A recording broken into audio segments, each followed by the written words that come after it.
दोस्तों नमस्कार। मैं श्यामनाथ यादव अम्बेडकरवादी। जैसा कि आप लोग जानते ही हैं, पड़ोसी देश बांग्लादेश में उथल पुथल मची हुई है और वहाँ की प्रधानमंत्री शेख हसीना जो देश छोड़ कर के भारत में आके शरण ली हैं,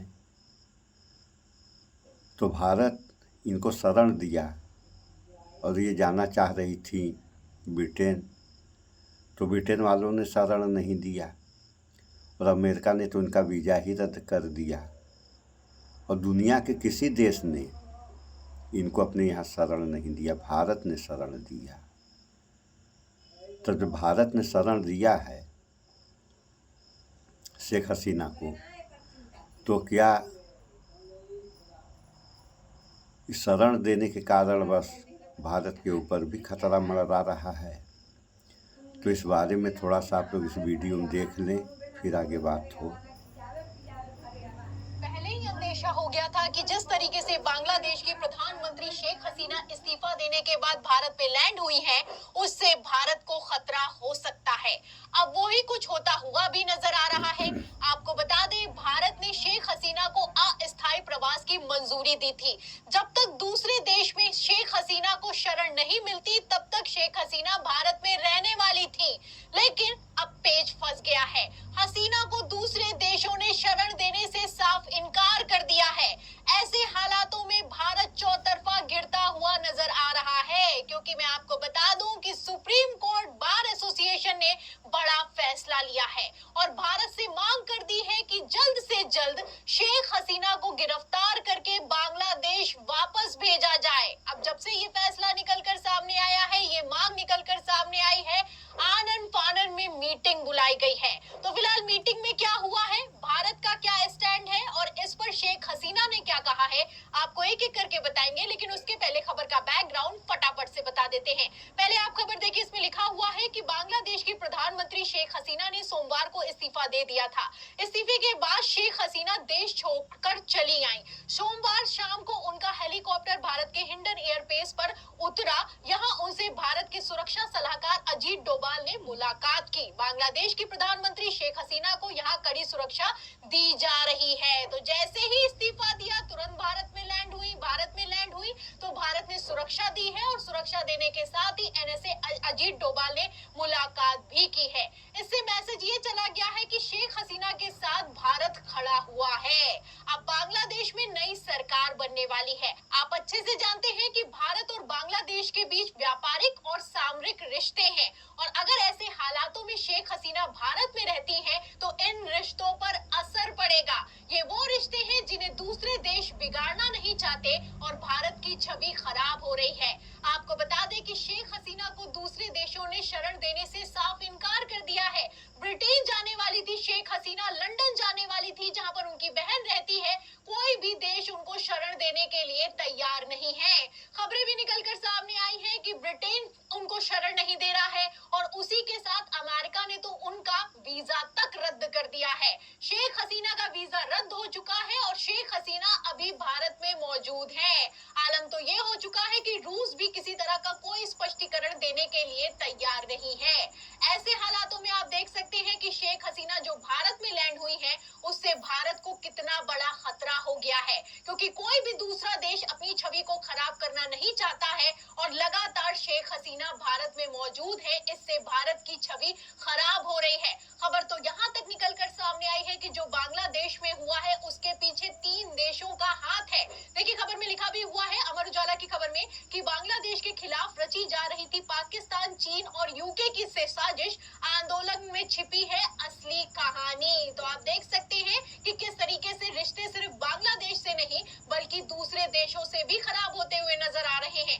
ऐसे हालातों में खबर भी निकलकर सामने आई है कि 3 कट्टरपंथी देशों से भारत घिरता हुआ नजर आ रहा है और सेना को अलर्ट कर दिया गया है। तो हालात किस तरीके से बद से बदतर होते जा रहे हैं, आप इस एक एक खबर से अंदाजा लगा सकते हैं। और इसके ऊपर सोने पर सुहागा ये हुआ है कि बांग्लादेश ने भारत से बड़ी मांग कर दी है। जहां एक तरफ हालात बद से बदतर होते जा रहे हैं, वहीं दूसरी तरफ आप देख सकते हैं कि सुप्रीम कोर्ट के बार एसोसिएशन एडमिनिस्ट्रेशन ने बड़ी मांग कर दी है। भारत से कहा गया है कि शेख हसीना को तुरंत गिरफ्तार करके Bangla Listen, paying $4.99 a month for a streaming app and $119 a month for a music app and $400 for a fitness app and है। तो सुना आप लोगों ने, ये हाल है। और इस समाचार में ये बताया जा रहा है कि जो बांग्लादेश में उथल पुथल मचा है, इसका कारण 3 देश पाकिस्तान, चीन, यूके। तो यूके के बारे में तो हम नहीं जानते हैं। फिलहाल पाकिस्तान और चीन की कहानी आप लोग जानते ही हैं कि भारत का नंबर 1 दुश्मन अगर कोई है तो वह चीन है। और पाकिस्तान की हालत आप लोग देख ही रहे हैं। आए दिन आतंकवादी पाकिस्तान से जो भारत में आकर के क्या क्या कर रहे हैं आप लोगों के सामने है, बताने वाली कोई बात है नहीं। तो रह गई बात, अगर भारत के ऊपर किसी भी प्रकार का खतरा हुआ तो इसकी जवाबदेही किसी बनती है, और जिसकी जवाबदेही बनती है तो क्या वह जवाब दे पाएगा? हमें तो नहीं उम्मीद है कि अगर किसी भी प्रकार की परेशानी भारत के ऊपर आई तो जिसको जवाब देना है, जिसकी जवाबदेही बनती हो, जवाब दे पाएगा। और सबसे बड़ी समस्या है कि कोई देश इनको अपने यहाँ नहीं लिया, भारत ले लिया। तो भारत सरकार किस रास्ते पे चल रही है और भारत सरकार की नीतियाँ क्या हैं, ये भी समझ से परे है। और तो और ये सोचने वाली बात है कि किसी भी देश में या किसी देश की ऐसी स्थिति हो जाएगी तो वहाँ जो उस देश के मूल निवासी हैं, जब वह मारे जा रहे हैं तो जो दूसरे देशों के वहाँ अल्पसंख्यक हैं, ये भी तो कुछ मारे जाएंगे। जबकि समाचारों में ऐसा देखने को मिला कि वहाँ के मुस्लिम जो हैं मस्जिदों से ऐलान कर रहे हैं कि हिंदुओं को और मंदिरों को नुकसान न पहुंचाया जाए। ऐसा वहाँ जो है हो रहा है, फिर भी तो कुछ नुकसान होगा ही। और वहाँ इनको सुरक्षा देने वाली बात कही जा रही है, और हिंदुस्तान में जो इनको क्या कहा जाए, कुछ लोग तो चिंटुआ कहते हैं। तो इन चिंटुओं की कहानी ये है कि यहाँ ये बताया जा रहा है कि वहाँ जैसे हिंदू अल्पसंख्यक हैं तो अल्पसंख्यकों के ऊपर अत्याचार हो रहे हैं हद से ज़्यादा।